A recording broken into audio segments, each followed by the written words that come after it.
أعوذ بالله من الشيطان الرجيم بسم الله الرحمن الرحيم ألف لام را تلك آيات الكتاب المبين إنا أنزلناه قرآنا عربيا لعلكم تعقلون نحن نقص عليك أحسن القصص بما أوحينا إليك هذا القرآن وإن كنت من قبله لمن الغافلين إذ قال يوسف لأبيه يا أبت إني رأيت 11 كوكبا والشمس والقمر رأيتهم لي ساجدين قال يا بني لا تقصص رؤياك على إخوتك فيكيدوا لك كيدا إن الشيطان للإنسان عدو مبين وكذلك يجتبيك ربك ويعلمك من تأويل الأحاديث ويتم نعمته عليك وعلى آل يعقوب كما أتمها على أبويك من قبل إبراهيم وإسحاق إن ربك عليم حكيم صدق اللہ العظیم۔ محترم بھائیوں، دوستوں، بزرگوں،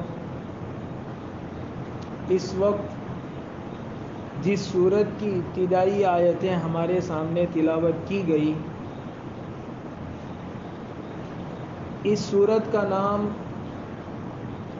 سورہ یوسف ہے، کیونکہ اس میں اللہ کے ایک جلیل القدر پیغمبر اور ایک بہت بڑے نبی حضرت یوسف علیہ نبینا وعلیہ الصلاۃ والسلام کا قصہ بیان کیا گیا ہے۔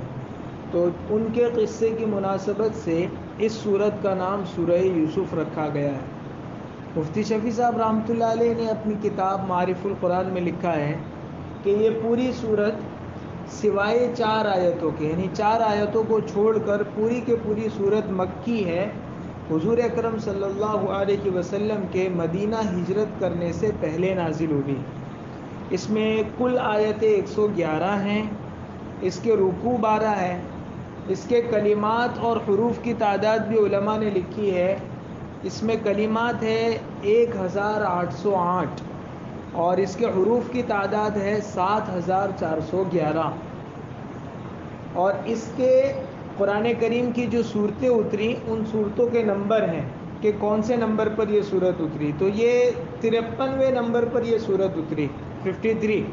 53ویں نمبر کا مطلب یہ ہوا کہ یہ حضور اکرم صلی اللہ علیہ وسلم کے مدینہ ہجرت کر جانے سے کچھ پہلے، یعنی حضور اکرم صلی اللہ علیہ وسلم پر جس زمانے میں بہت زیادہ سخت حالات تھے، اتنے سخت حالات تھے کہ آپ کو مارنے کے منصوبے بنائے گئے، آپ کو قتل کرنے کی سازشیں رچی گئی، آپ کے متعلق یہ سوچا گیا کہ ان کا سماجی بائیکاٹ کر دیں، آپ کے متعلق یہ سوچا گیا کہ ان کو شہر سے نکال دیں، آپ کے راستے میں پتھر ڈالے گئے، کچرا ڈالا گیا، کانٹے بچھائے گئے۔ یہ اسی موقع کی حالت ہے، اور اکثر مسلمان اس وقت ہجرت کر چکے تھے، صرف کچھ لوگ ہجرت کے لیے باقی تھے، اور حضرت ابوبکر باقی تھے، اور حضور اکرم صلی اللہ علیہ وسلم، حضرت ابوبکر اس لیے رہے تھے، ایک مرتبہ انہوں نے ہجرت کا ارادہ بھی کیا اور حضور اکرم صلی اللہ علیہ وسلم کی خدمت میں بھی آئے، تو آپ نے ان کو کہا کہ ابھی انتظار کرو، اور آپ کا اشارہ اس طرف تھا کہ ہو سکتا ہے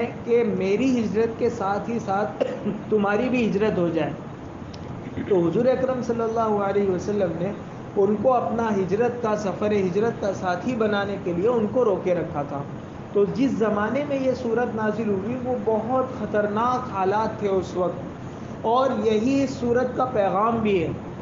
اس صورت سے پہلے والی جو صورت ہے اس کا نام ہے سورہ ہود۔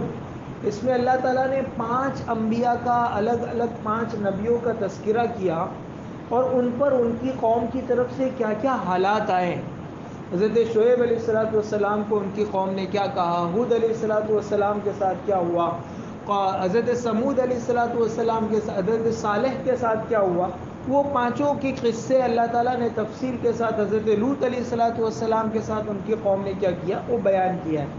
اور اس زمانے میں خاص بیان کرنے کی ضرورت اس لیے پیش آئی تاکہ حضور اکرم صلی اللہ علیہ وسلم کو طاقت ملے، آپ کی ہمت بڑھے، آپ کا حوصلہ بڑھے کہ یہ صرف میرے اکیلے کے ساتھ نہیں ہو رہا ہے، مجھ سے پہلے جتنے نبی آئے تھے ان کے ساتھ بھی اسی قسم کا سلوک ہوا ہے۔ بلکہ اس سے پہلے والی جو صورت ہے سورہ ہود، اس میں ایک آیت کا ٹکڑا ہے جس میں اللہ فرماتے ہیں کہ ہم یہ اگلوں کے قصے آپ کو اس لیے سناتے ہیں لِنُثَبِّتَ بِهِ فُؤَادَكَ، تاکہ ہم آپ کے دل کو جما دیں۔ آپ کو بہت زیادہ اپنے آپ کو مظلوم محسوس کرنے کی ضرورت نہیں ہے، اس دعوت کے راستے میں جو بھی آیا ہے اس کو یہ سب مسائل جھیلنے پڑے ہیں۔ اور خود سورہ یوسف میں بھی اللہ تعالیٰ نے جو مضامین بیان کیے ہیں ان مضامین کا خلاصہ بھی یہی ہے کہ یہ قصہ حضرت یوسف علیہ السلام کا اس لیے بیان کیا گیا تاکہ اللہ کے رسول صلی اللہ علیہ وسلم کے دل کو تسلی ہو کہ ان سے پہلے ان کے نبی بھائی جو تھے حضرت یوسف علیہ السلام، ان کے ساتھ بھی اسی قسم کے واقعات ہو چکے ہیں۔ اس صورت کا شان نزول کیا ہے، اس کے سلسلے میں مفسرین علماء یہ فرماتے ہیں کہ 2 شان نزول ہیں۔ ایک تو یہ کہ خود مسلمانوں کی طرف سے اللہ کے رسول صلی اللہ علیہ وسلم کے سامنے یہ درخواست اور فرمائش رکھی گئی کہ ہمیں اگلی قوموں میں سے کسی قوم کا یا کسی نبی کا کوئی قصہ سنایا جائے۔ ایک بات یہ ہے، اس کے جواب میں یہ پوری صورت نازل ہوئی۔ اور بعض لوگوں نے لکھا ہے کہ نہیں، چونکہ بعض مسلمان ہجرت کر کے مدینہ جا چکے تھے اور یہاں مشرکین تھے اور ادھر مدینہ میں یہود سے مقابلہ تھا، اور اس سے پہلے ہماری اسی مجلس میں آ چکا ہے کہ یہودیوں کے پاس اگلی کتابوں کا علم تھا، تورات اور انجیل، وہ سب کچھ جانتے تھے، اور اسی لیے وہ مدینہ میں آئے تھے تاکہ حضور اکرم صلی اللہ علیہ وسلم کے ہاتھ پر ایمان قبول کر کے آخری نبی کا انتظار کر رہے تھے وہ لوگ، تو ان کو سب معلوم تھا۔ انہوں نے جب دیکھا کہ آخری نبی بنی اسرائیل میں سے نہیں بلکہ عربوں میں سے ہیں، بنو اسماعیل میں سے ہیں، تو انہوں نے وہاں سے دشمنی شروع کی۔ تو ایک تو دشمنی ہوتی ہے جاہل آدمی کی دشمنی، مکے کے مشرک جو تھے وہ پڑھے لکھے نہیں تھے، جاہل تھے، ان کی دشمنی کیا تھی؟ راستے میں کچرا ڈال دیا، کانٹے بچھا دیے، کسی کو مارا، کسی کو قتل کر دیا، کسی کو جو ہے وہ سب کے سامنے ذلیل کر دیا۔ جاہل آدمی علم سے مقابلہ نہیں کرتا ہے، وہ راستہ روکتا ہے۔ اور مدینہ کے یہودی چونکہ تھوڑے بہت پڑھے لکھے تھے، 2-4 حرف ان کو آتے تھے، تو وہ حضور اکرم صلی اللہ علیہ وسلم کو اور طریقے سے ستاتے تھے۔ وہ ادھر ادھر کے سوال لا کر پوچھتے تھے کہ چلو تم نبی ہو تو بتاؤ کہ فلانا قصے میں کیا ہوا تھا، تو اس طرح کر کے وہ پوچھتے تھے۔ تو مدینہ کے یہودیوں نے مکے کے مشرکوں کے ذریعے سے حضور اکرم صلی اللہ علیہ وسلم سے یہ سوال کروایا کہ اچھا یہ بتائیے کہ بنو اسرائیل ایک مخصوص قوم ہے یہودیوں کی، بنو اسرائیل یہ تو شام میں تھے، مصر میں کیسے پہنچ گئے؟ اس زمانے میں مصر میں بھی بنو اسرائیل تھے، تو اصلاً یہ تو ہمیں آسمانی کتابیں کہتی ہے وہ لوگ شام میں تھے، تو یہ لوگ مصر میں کیسے پہنچے؟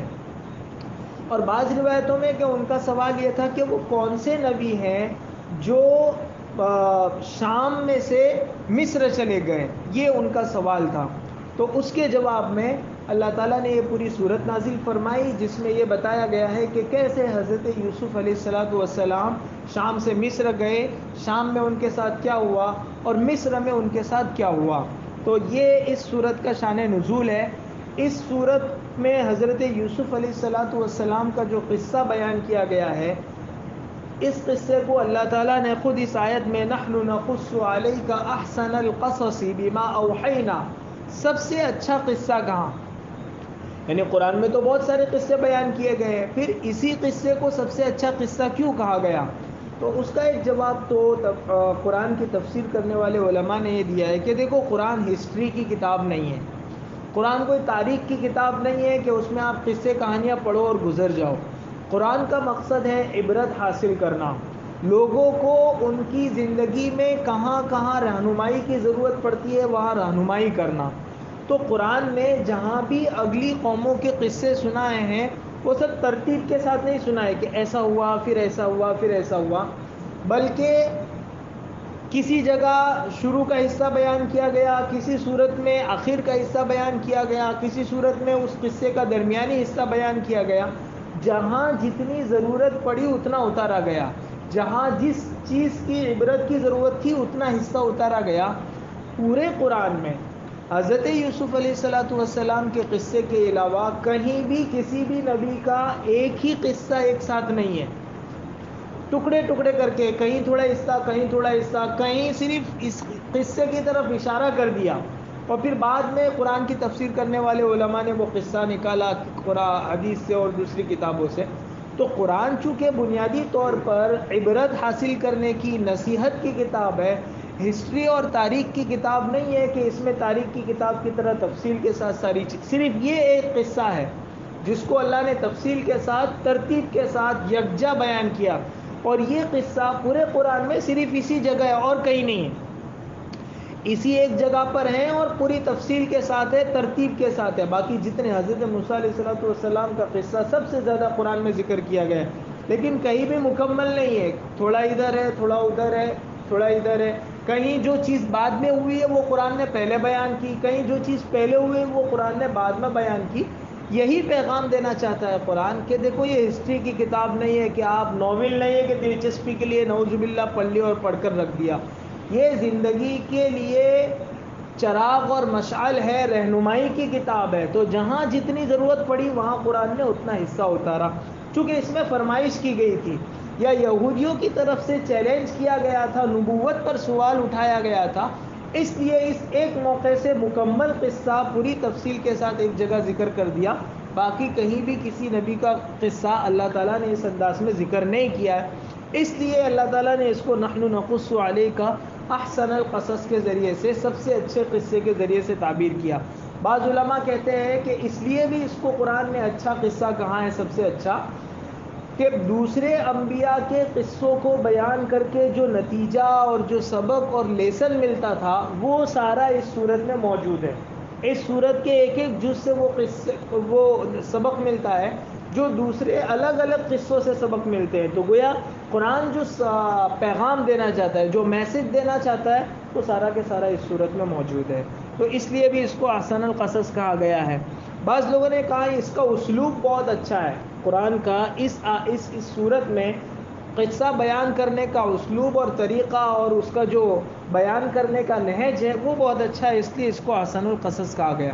اور پھر اس کتاب میں، اس صورت میں جو ہسٹری لکھنے والے ہیں، تاریخ نگار جن کو کہتے ہیں، ان کے لیے بھی عبرت کی بات ہے کہ کوئی قصہ اتنا لمبا نہیں کر دینے کا کہ سننے والے اکتا جائیں اور اصل مقصد فوت ہو جائے، اور اتنا مختصر بھی نہیں کر دینے کا کہ کسی کو کچھ سمجھ میں نہ آئے. تو قرآن کریم نے حضرت یوسف علیہ السلام کا یہ پورا قصہ اس صورت میں ذکر کیا اور درمیانی انداز میں اس صورت میں ذکر کیا. حضرت یوسف علیہ السلام کے اس قصے کو حضور اکرم صلی اللہ علیہ وسلم کی زندگی سے بہت مشابہت ہے، میل کھاتا ہے، بہت سیم یعنی حضرت یوسف علیہ السلام کے ساتھ جو حالات ہوئے وہی حالات آپ دیکھیں کہ حضور اکرم صلی اللہ علیہ وسلم کے ساتھ بھی ہوئے. حضرت یوسف علیہ السلام کے اس قصے کی ابتدا آپ دیکھیں گے، آگے آیت ہے اذ قال یوسف لأبیہ یا ابت انی رأیت، میں نے خواب میں دیکھا. اور اس سے پہلے والی مجلس میں سورہ اقرأ بسم ربک الذی خلق میں نے بتایا تھا کہ حضور اکرم صلی اللہ علیہ وسلم پر وحی کی ابتدا خواب کے ذریعے سے ہوئی. آپ پر وحی نازل ہونے سے 6 مہینہ پہلے حضرت عائشہ رضی اللہ عنہا کی روایت ہے کہ آپ کو ایسے سچے خواب آتے تھے کہ رات کو دیکھتے تھے اور دن میں ویسا ہی ہو جاتا تھا. تو یہ خواب کے ذریعے سے، سچے خواب کے ذریعے سے نبوت کی ابتدا یہ حضرت یوسف کے ساتھ بھی ہوا اور حضور اکرم صلی اللہ علیہ وسلم کے ساتھ بھی ہوا. حضرت یوسف نے جب اعلان کیا تو حضرت یوسف کے ساتھ ان کے بھائیوں نے اور ان کے اپنے رشتہ داروں نے اچھا سلوک نہیں کیا. آگے تفصیل آئے گی کہ کیا کیا کیا انہوں نے، ان کے ساتھ دشمنی کی. حضور اکرم صلی اللہ علیہ وسلم کے ساتھ بھی ان کے چچا نے دشمنی کی. ان کے قریبی رشتہ داروں نے حضور اکرم صلی اللہ علیہ وسلم کو ان کی اپنی قوم نے ستایا اور اس پر حضور اکرم صلی اللہ علیہ وسلم نے صبر کیا۔ حضرت یوسف علیہ السلام بعد میں جب اپنے ان بھائیوں پر غالب ہو گئے تو انہوں نے بدلہ نہیں لیا، سب کو معاف کر دیا۔ حضور اکرم صلی اللہ علیہ وسلم بھی بعد کو مدینہ سے جب پلٹ کر مکے میں آئے اور مکہ فتح کیا تو آپ نے کسی سے کوئی بدلہ نہیں لیا تھا، بلکہ آپ نے اس موقع سے یوں کہا تھا کہ آج میں تم کو وہی کہوں گا جو میرے بھائی یوسف نے اپنے بھائیوں کو کہا تھا۔ اور پھر حضور نے فرمایا لا تثریب علیکم اليوم، کہ آج تم پر کوئی سرزنش نہیں ہے، کوئی لعن طعن نہیں ہے، ہم نے تم سب کو معاف کر دیا۔ اور پھر حضور اکرم صلی اللہ علیہ وسلم سے پہلے حضرت یوسف علیہ السلام نے اپنے ان بھائیوں کو معاف کرنے کے بعد ان کو مال بھی دیا تھا، ان کا اکرام بھی کیا تھا اور ان کو انعام بھی دیا تھا، حالانکہ وہ مجرم تھے۔ حضور اکرم صلی اللہ علیہ وسلم نے بھی مکہ فتح کرنے کے بعد مکے کے بہت سارے مشرکوں کو آپ نے معاف کر دیا، اور پھر اس کے فوراً بعد غزوہ حنین ہوا، اس میں جو مال ملا تھا غنیمت کا وہ ان کو دیا حضور اکرم صلی اللہ علیہ وسلم نے۔ تو بہت سی چیزیں حضرت یوسف علیہ السلام کے قصے میں اور حضور اکرم صلی اللہ علیہ وسلم کی زندگی میں آپس میں میل کھاتی ہے، اسی لیے قرآن نے یہ قصہ بیان کیا تاکہ حضور اکرم صلی اللہ علیہ وسلم کو تسلی ہو کہ جو حالات میرے ساتھ اس وقت ہو رہے وہ مجھ سے پہلے ہمارے جو نبی بھائی ہیں حضرت یوسف علیہ السلام ان کے ساتھ یہ سارے قصے ہو چکے ہیں۔ اس صورت کے اس قصے کی ابتدا خواب کے ذریعے سے ہوتی ہے، تو میں چاہ رہا تھا کہ خواب کے سلسلے میں تھوڑی سی باتیں آ جائیں۔ ایک تو سب سے پہلے یہ سمجھ لینا چاہیے کہ شریعت میں قرآن اور حدیث سب سے بڑھ کر ہے۔ خواب کے سلسلے میں لوگوں میں دو طبقے پائے جاتے ہیں، ایک طبقہ تو خواب کو مانتا ہی نہیں ہے، وہ کوئی بھی خواب دیکھے کیسا بھی خواب دیکھے وہ انکار کر دیتے کہ یہ سب کچھ نہیں ہے، اور بعض لوگ وہ ہیں جو خواب کو اتنا زیادہ مانتے ہیں کہ حد نہ پوچھو، یعنی ہر چیز جو ہے وہ ان کو خواب میں بتائی جاتی ہے ایسا لگتا ہے۔ تو ایک بعض لوگ وہ ہیں جو بالکل خواب نہیں مانتے ہیں، اور بعض لوگ وہ ہیں جو اتنا زیادہ خواب کو مانتے ہیں کہ گویا ان کی پوری زندگی خوابوں پر ہی گزرتی ہیں۔ تو شریعت یہ نہیں کہتی، شریعت یہ کہتی ہے، جیسے حضور اکرم صلی اللہ علیہ وسلم کی ایک حدیث میں بھی ملتا ہے کہ خواب تین قسم کے ہوتے ہیں، ایک نفسانی خواب ہوتا ہے، ایک شیطانی ہوتا ہے اور ایک ربانی ہوتا ہے۔ نفسانی کا مطلب یہ ہے کہ آدمی کا نفس کچھ صورتیں گھڑتا ہے اور پھر اس کو وہی کیسٹ وہی فلم رات کو دکھاتا ہے وہ جب سو جاتا ہے۔ آدمی کا جو دماغ ہے اس کا نفس، اسی لیے بہت سی مرتبہ بچے جب کھیلتے ہیں دن میں کسی کے ساتھ جھگڑا ہوا ہے کچھ ہوا ہے تو رات کو وہ پھر بک بک کرتا ہے، یا رات کو خواب میں وہ کہتا ہے کہ مت مارو مت، کیونکہ دن میں ابو نے اس کو مارا ہوا ہے، تو وہ چیز ریپیٹ ہوتی ہے۔ تو جو چیز دماغ میں دن میں وہ دیکھتا ہے وہ سب گھس جاتا ہے، رات کو نفس وہی چیزیں اس کو دوبارہ دکھاتا ہے۔ یہ سچا خواب نہیں ہے، یہ جھوٹا خواب ہے، اس کو خواب نہیں کہتے، اس کو نفسانی وسوسہ کہتے ہیں۔ یہ نفس کی شرارت ہے جو وہ سب چیزیں وہ دکھاتا ہے۔ بہت سی مرتبہ آپ دن میں کوئی منظر دیکھ لیا، کوئی ایکسیڈنٹ دیکھ لیا یا کوئی اچھی جگہ دیکھ لی دن میں، تو پھر خواب میں وہی سب چیزیں آتی ہیں، تو یہ کوئی خواب نہیں ہے۔ ایک خواب ہوتا ہے شیطانی وسوسہ جس کو کہتے ہیں، شیطان اس قسم کی چیزیں ڈالتا ہے، کبھی اچھی چیزیں، کبھی بری چیزیں، کبھی ڈراؤنی چیزیں، یہ بھی شریعت کی نظر میں کوئی خواب نہیں۔ اور ایک خواب ہوتا ہے جو اللہ کی طرف سے بندے کو کسی اچھی بات کی طرف متوجہ کرنے کے لیے یا کسی بری بات سے یا برے انجام سے روکنے کے لیے اللہ کی طرف سے اس بندے کے دماغ اور دل پر وہ چیز ڈالی جاتی ہے، وہ الہام کیا جاتا ہے جو اس کو خواب کی شکل میں نظر آتا ہے۔ یہ سچا خواب ہے۔ اور اس سچے خواب کے ساتھ بھی بہت سارے، جیسے عام طور سے کہا جاتا ہے کہ فجر سے پہلے تہجد کے اوقات میں جو آدمی دیکھتا ہے وہ سچا خواب ہوتا ہے۔ باقی دن کے عام احوال میں، دن کے اوقات میں یا رات کو سوتے وقت فوراً جو خیالات جو دیکھتا ہے آدمی وہ دراصل خواب نہیں ہوتا بلکہ آدمی کے اپنے خیالات ہوتے ہیں۔ تو خواب کے سلسلے میں یہ بات یاد رکھنی چاہیے کہ شریعت میں خواب حجت نہیں ہے، یعنی ایسا نہیں ہے کہ آپ نے خواب میں دیکھا اور اس کو سچ مان لیا۔ جیسے خواب میں آپ کی کسی رشتہ دار کے ساتھ دشمنی ہے، دن بھر جو ہے وہ آپ خوب لڑے بھیڑے ہیں یا ان خیالوں میں کھوئے ہوئے ہیں، اور پھر خواب میں آ کر شیطان وسوسہ ڈالتا ہے کہ وہ جو دکان میں نقصان ہوا یا فلانا جو کھیت میں ہوا نا وہ فلانے نے کیا، وہ اس طرح کا پکچر دکھاتا ہے تاکہ یہ آپس میں اور لڑے۔ تو اس کا یہ مطلب نہیں کہ دوسری دن صبح جو ہے وہ چھرا لے کے پہنچ جائے رشتہ دار کے پاس. تو جو چیز ہر چیز خواب میں آنے والی سچی نہیں ہوتی ہے، بلکہ خواب میں آدمی جو کچھ دیکھے اس کو کتاب و سنت پر، شریعت پر، قرآن کریم پر اس کو پیش کرے. اب جیسے کسی کو خواب میں یہ کہا گیا کہ نماز نہیں پڑھنا، آج سے نماز معاف ہے، تو نماز معاف ہو جائے گی. قرآن اور حدیث میں کہیں ایسا نہیں ہے کہ نماز شیخ عبد القادر جیلانی رحمۃ اللہ علیہ کا ایک مرتبہ وہ بیٹھے ہوئے تھے مراقبے میں رات کو تہجد کے وقت، اور اوپر ایک دم نور ظاہر ہوا، بہت روشنی روشنی نور قسم کا، اور اس میں سے آواز آئی کہ میں اللہ ہوں اور آج سے تم بہت اچھی عبادت کرتے ہو، آج سے تمہارے لیے ساری نمازیں معاف. وہ تو چونکہ بڑے اللہ والے تھے، وہ جانتے تھے کہ یہ شیطانی وسوسہ ہے. انہوں نے کہا مردود بھاگ جا، دور ہو جا، لعنت ہو تجھ پر. نماز جب حضور اکرم صلی اللہ علیہ وسلم سے معاف نہیں ہوئی تو پھر دنیا میں کون ایسا مائکا لال ہے جس سے نماز معاف ہو سکتی ہے؟ تو اس کے جواب میں شیطان نے یوں کہا کہ عبد القادر تو اپنے علم کی وجہ سے بچ گیا، تو اپنے علم کی وجہ سے بچ گیا، ورنہ یہ ایسا ہتھیار تھا اور یہ ایسا تیر تھا جس سے میں نے اچھوں کو گرا دیا ہے.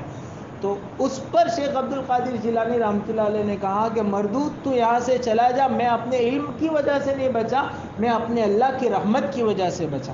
یعنی آدمی ہم تم ہوتے تو بھول جاتے کہ ہاں مزہ آ گیا، میں اپنے علم سے بچ گیا. تو آدمی اپنے علم سے نہیں بچتا ہے، اللہ کی توفیق اور اللہ کی رحمت سے بچتا ہے. اسی لیے علماء نے اس قصے کے بعد لکھا ہے کہ شیطان کا دوسرا حملہ پہلے حملے سے زیادہ خطرناک تھا. اس دوسرے حملے کے اگر وہ شکار ہو جاتے تو ان کو پتہ بھی نہیں چلتا کہ میرے اندر تکبر آ گیا کہ میں اپنے علم سے بچ گیا، اور یہ چیز جب آدمی کے اندر میں آ جائے اس کو ہلاک کر دیتی ہے. تو میں یہ کہہ رہا تھا کہ اگر خواب میں کوئی چیز آئے اور وہ چیز شریعت کے خلاف ہو، سنت کے خلاف ہو، قرآن کے خلاف ہو، حدیث کے خلاف ہو، تو پھر وہ خواب حجت نہیں رہتا ہے. تو ایک بات تو خواب میں یہ یاد رکھنی چاہیے کہ خواب حجت نہیں ہے، خواب کی ہر چیز شریعت اور سنت پر پیش کی جائے گی. ایک بہت بڑے بزرگ گزرے ہیں، ان کے زمانے میں ایک قاضی صاحب جو فتویٰ لکھتے ہیں اور فیصلہ کرتے ہیں، انہوں نے ایک مسئلے میں کچھ فیصلہ کر لیا اور دوسرے دن صبح وہ فائنل سنانے والے تھے کہ یہ اس مسئلے کا یہ حل ہے اور یہ اس قضیے کا یہ فیصلہ ہے. رات کو خواب میں ان کو یہ بتایا گیا، حضور اکرم صلی اللہ علیہ وسلم خواب میں آئے، ان کو یہ سمجھ میں آیا اور انہوں نے یوں کہا کہ جو تم نے فیصلہ لکھا ہے اور جو تم صبح سنانے والے ہو وہ غلط ہے. وہ بہت پریشان، کیونکہ حدیث میں حضور اکرم صلی اللہ علیہ وسلم نے خود فرمایا کہ جس نے مجھ کو خواب میں دیکھا اس نے مجھ ہی کو دیکھا. شیطان دنیا میں سب لوگوں کی تصویر اور روپ دھار سکتا ہے اور اپنی شکل بدل کر کسی کی بھی صورت میں آ سکتا ہے، میری صورت میں نہیں آ سکتا، خواب میں بھی نہیں آ سکتا. تو خود حضور نے یہ فرمایا ہوا ہے. اور ادھر انہوں نے خواب دیکھا کہ جو تو نے فیصلہ لکھا ہے وہ غلط ہے، شریعت کے خلاف ہے. دوسرے دن صبح یہ پریشان، فیصلہ کرے کہ نہ کرے. خلیفہ وقت کے پاس گئے، ان کے دربار میں کچھ علماء تھے، سب نے اب کوئی جواب ہی نہیں دے پا رہا ہے. ہاں بھی نہیں کہہ سکتے، نہ نہیں کہہ سکتے کہ فیصلہ غلط ہے کیونکہ قرآن سنت کے مطابق فیصلہ تھا، اور ہاں نہیں کہہ سکتے کیونکہ حضور نے خواب میں آ کر بتایا کہ غلط ہے. تو اس دربار میں ایک بہت بڑے عالم تھے، عز الدین ابن عبد السلام، بہت بڑے عالم گزرے. انہوں نے کہا کہ فیصلہ صحیح ہے، آپ اسی فیصلے کی بنیاد پر فیصلہ کر دیجیے، اور اگر کچھ غلط ہوا، گناہ ہوا تو وہ میری گردن پر رہے گا. انہوں نے ڈنکے کی چوٹ پر، وہاں سب علماء نے کہا کہ بہت بڑی جرت کر، کہا میں قبول کرتا ہوں. پھر انہوں نے یہ کہا کہ خواب شریعت میں حجت نہیں ہے، آپ خواب کو اس پر پیش کرو، قرآن و سنت پر. فیصلہ قرآن و سنت کے مطابق ہو تو اس کے مطابق فیصلہ ہوگا، خواب کی بنیاد پر فیصلہ نہیں ہوگا. خواب کی بنیاد پر فیصلہ کرنے لگے تو کل کو آدمی اٹھ کر کچھ بھی بولے گا کہ مجھے خواب میں آیا تھا ایسا ویسا، کہ اور بھائی اور بہن کا جھگڑا چل رہا ہے وراثت میں، بھائی وراثت نہیں دے رہا ہے، اب بھائی جو ہے وہ دوسرے دن اٹھ کر خواب سناتا ہے کہ خواب میں مجھے فلانے نے آ کر کہا کہ یہ زمین اپنی بہن کو نہیں دینا ہے. تو خواب کی بنیاد پر شریعت میں مسائل نہیں ہوتے. تو عز الدین ابن عبد السلام نے یہ کہا. اور رہ گئی بات یہ کہ حضور نے فرمایا کہ جس نے مجھ کو خواب میں دیکھا اس نے مجھی کو دیکھا، شیطان میری صورت نہیں اتار سکتا ہے. تو اس کا کیا جواب ہے؟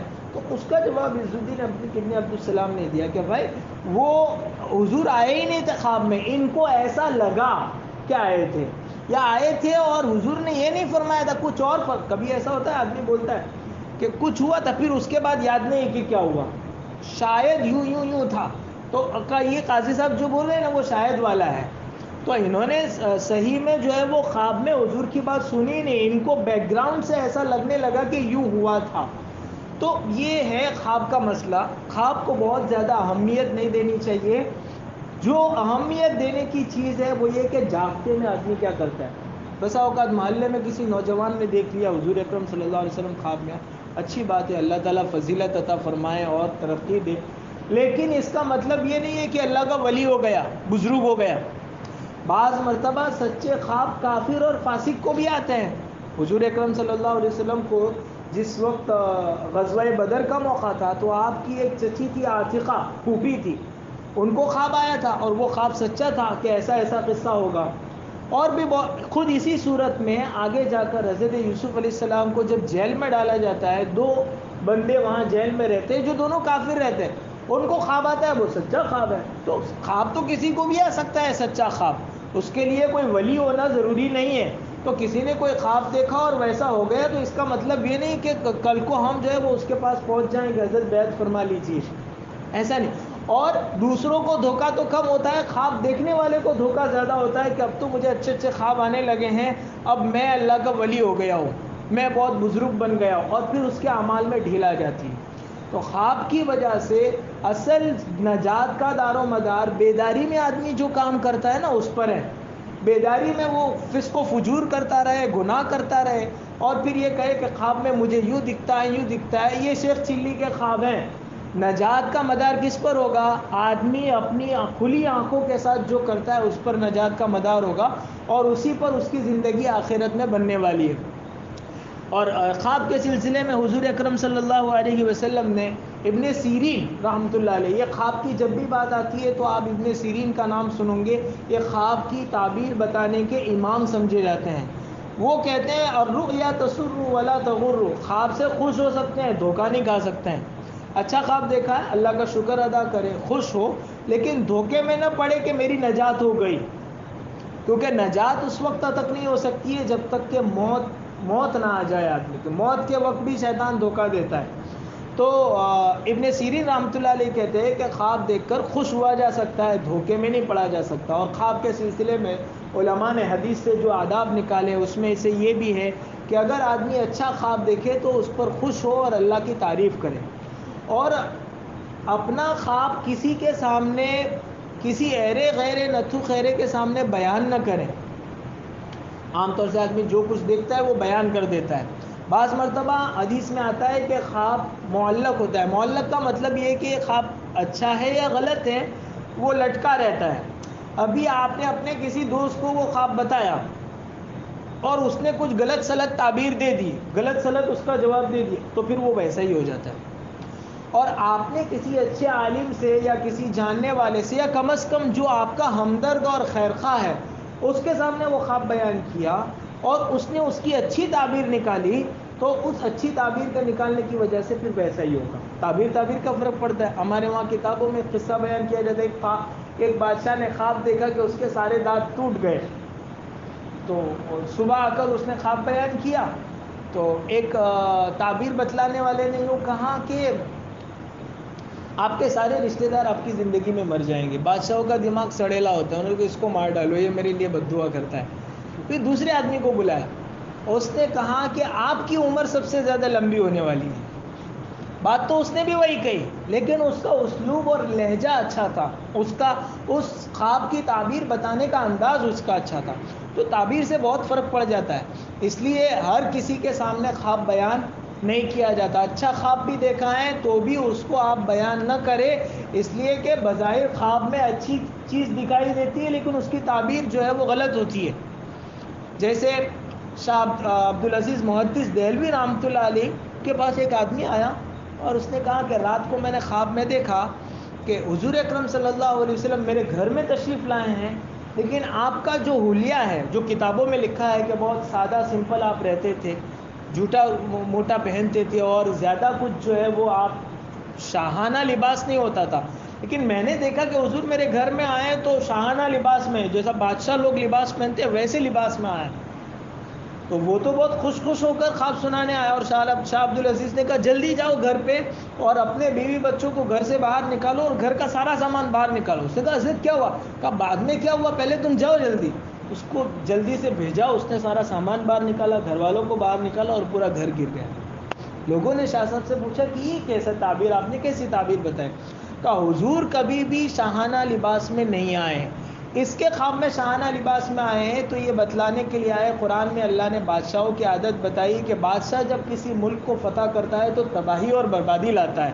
حضور اس کو خبردار کرنے کے لیے آئے تھے کہ صبح تیرا گھر گرنے والا ہے، اور اس کا یہ انداز اختیار کیا تھا۔ اب دیکھو کتنی باریک چیز ہے۔ اب ہم اپنا جو بھی خیال آیا وہ کسی کو بیان کر دیا، اس نے کچھ الٹ سلٹ بیان کر دیا تو مسئلہ ہمارا بگڑے گا۔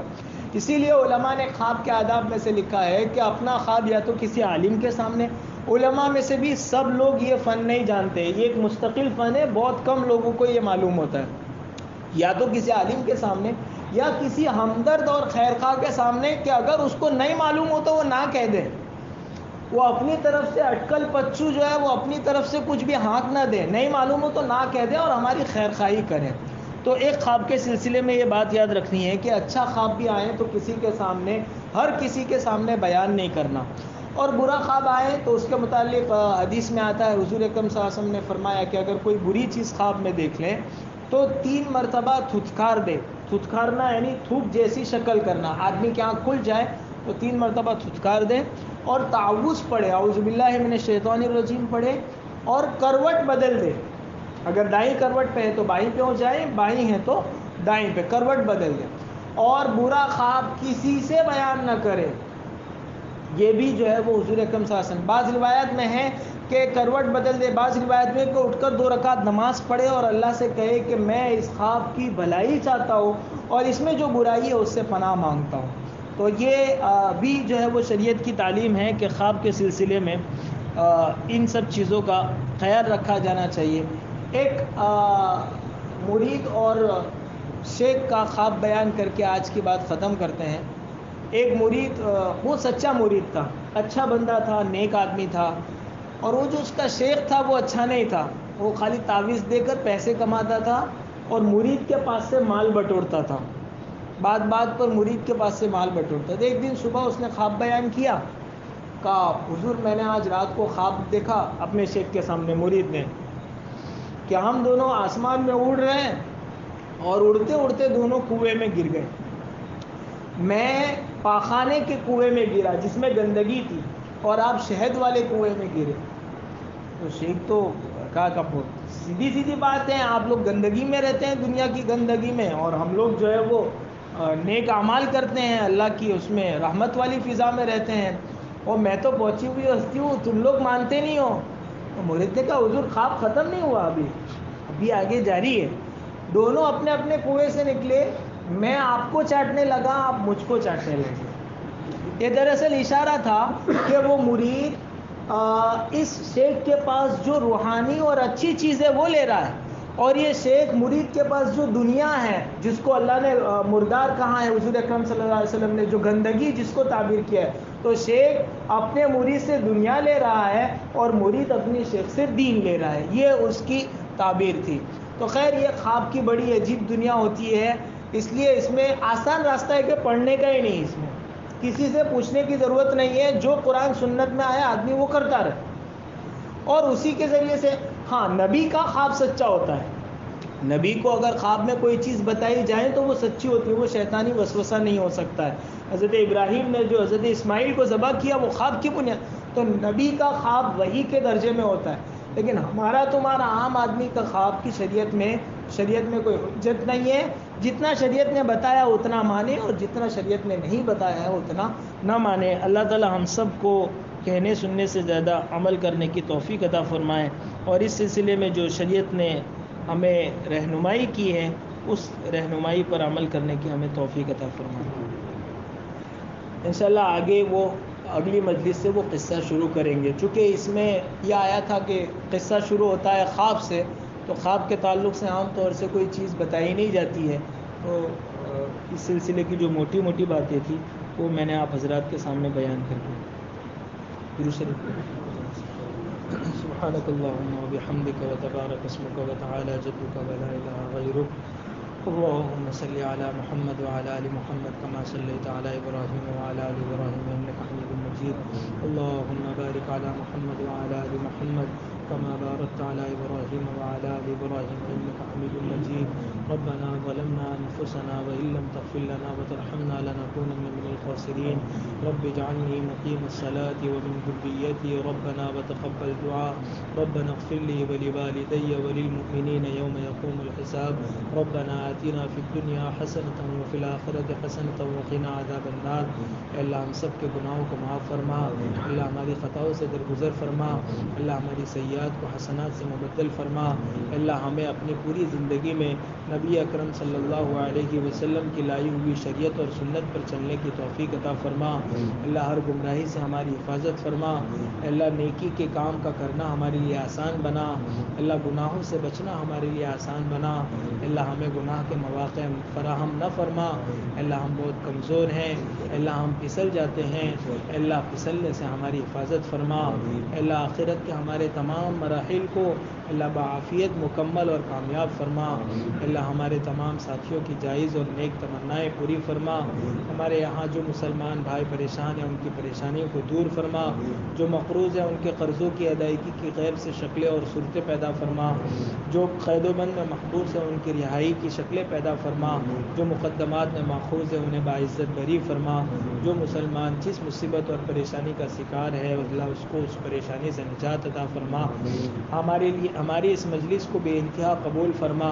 ہمارے دلوں کو اور ہمارے جسموں کو قرآنی انوار اور قرآنی اعمال سے مزین و منور فرما. ہماری اس مجلس کو بستی کے لیے برکت کا ذریعہ بنا. ہماری زندگی میں انقلاب پیدا فرما. خوشگوار اور نیک انقلاب پیدا فرما. اس مجلس کو ہمارے لیے ذخیرہ آخرت بنا.